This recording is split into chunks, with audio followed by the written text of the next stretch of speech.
우리는 모두 더 나은 미래를 꿈꾸며 어떻게 하면 힘들게 번 돈을 가장 잘 불릴 수 있을까 깊이 고민합니다. 특히 오늘날처럼 저금리가 고착화되고 경제의 불확실성이 높은 시대에는 그 고민이 더욱 깊어질 수밖에 없죠.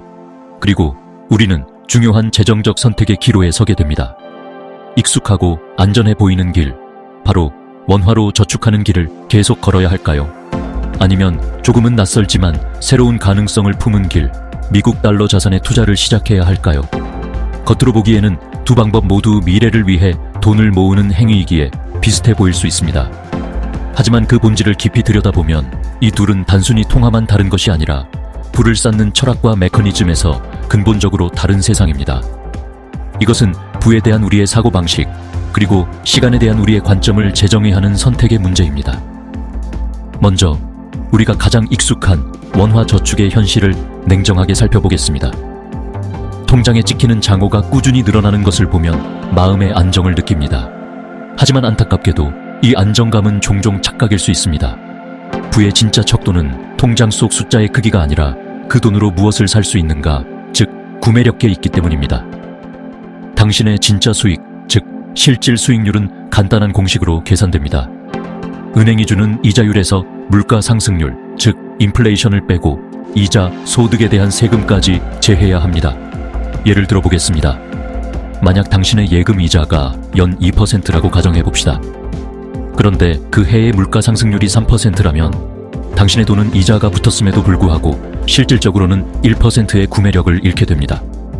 여기에 이자 소득에 대한 세금 15.4%까지 고려하면 손실은 더욱 커집니다.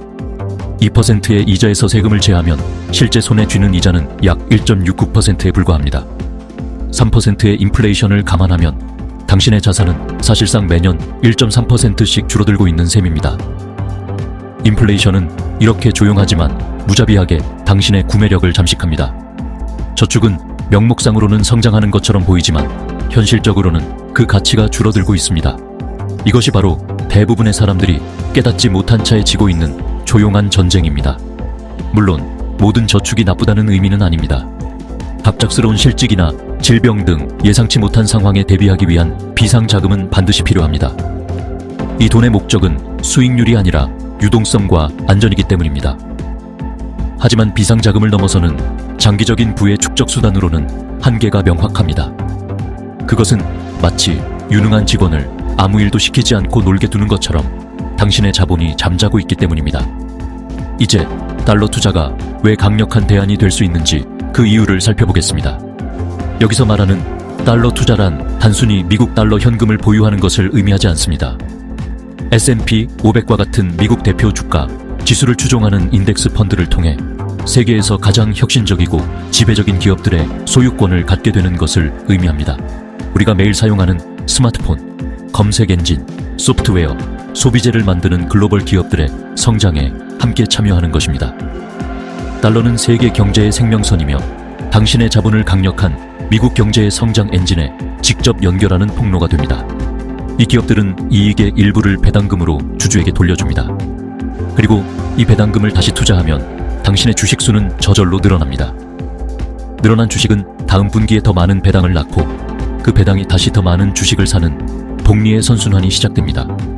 이것이 바로 돈이 당신을 위해 일하게 만드는 복리의 마법입니다. 20년, 30년에 걸쳐 이 복리 효과가 쌓이면 그 결과는 상상을 초월할 수 있습니다. 물론 많은 분들이 환율 변동 때문에 투자를 망설입니다. 환율이 오르면 이익이지만 떨어지면 손해를 볼 수 있다는 우려, 지극히 타당합니다. 하지만 진실은 이것입니다.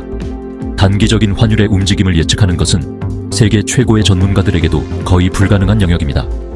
환율을 맞추려는 타이밍 게임은 개인이 이기기 매우 어려운 싸움입니다. 현명한 투자자의 해결책은 예측이 아닌 시스템에 있습니다. 바로 달러 코스트 에버리징 DCA, 즉 정기적으로 정해진 금액만큼 꾸준히 투자하는 것입니다.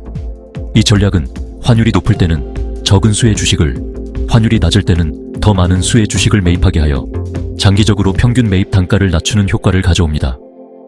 무엇보다 시장의 변동성 앞에서 감정적인 판단을 배제하고 원칙을 지키게 해줍니다. 기억하십시오. 장기 투자의 관점에서 단기 환율 변동은 그저 소음일 뿐입니다. 정말 중요한 것은 당신이 소유한 기초자산, 위대한 기업들의 장기적인 성장입니다. 세월이 흐르며 복리의 힘이 발휘되면 일일 월간 환율 변동은 전체 수익률에 미미한 영향을 미치게 됩니다. 나무가 아닌 숲 전체를 보아야 합니다. 그렇다면 구체적으로 어떻게 시작해야 할까요? 시스템을 만드는 것은 생각보다 간단합니다. 첫째, 월급날처럼 고정된 날짜의 증권 계좌로 일정 금액이 자동이체되도록 설정하십시오. 둘째, 그 돈으로 미국 S&P 500이나 나스닥 100과 같이 광범위한 시장을 추종하는 저비용 인덱스 펀드를 매수하도록 자동 주문을 설정합니다. 이때 총보수 TER가 낮은 펀드를 선택하는 것이 장기 수익률에 매우 중요합니다. 셋째, 그리고 가장 중요한 단계입니다. 그냥 잊어버리세요. 시장 뉴스나 환율 변동에 일희일비하지 말고 당신이 구축한 시스템이 묵묵히 일하도록 내버려 두십시오. 시장이 하락할 때 공포에 파는 것이 아니라 당신의 시스템은 자동으로 더 많은 주식을 할인된 가격에 사들일 것입니다. 이 시스템이 당신의 공포를 장기적인 기회로 바꿔줍니다. 결국 이것은 돈에 대한 당신의 철학을 선택하는 문제입니다. 당신의 돈을 안전하지만 성장이 멈춘 금고에 가두시겠습니까? 아니면 약간의 변동성을 감수하더라도 세계 경제라는 비옥한 땅에 심어 거대한 나무로 키우시겠습니까? 특히 젊을수록 당신이 가진 가장 큰 자산은 돈이 아니라 시간입니다. 지금 바로 시작하는 것이 중요합니다. 처음부터 거창할 필요 없습니다. 매월 5만 원, 10만 원이라도 괜찮습니다. 금액보다 중요한 것은 복리가 일할 시간을 확보하기 위해 하루라도 빨리 시작하는 습관입니다. 단기적인 환율과 시장 뉴스는 잊으십시오. 대신 당신이 구축한 시스템과 복리의 힘, 그리고 세계 경제의 장기적인 성장에 대한 믿음을 가지십시오. 10년, 20년 후 당신의 미래는 오늘 이 작은 결심을 하고 꾸준히 실천한 당신에게 분명 감사하게 될 것입니다.